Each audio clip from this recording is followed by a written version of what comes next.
Doing good.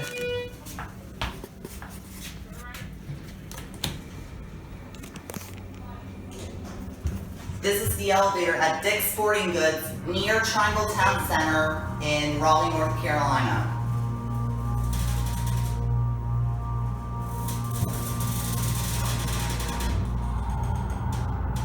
It's a Schindler.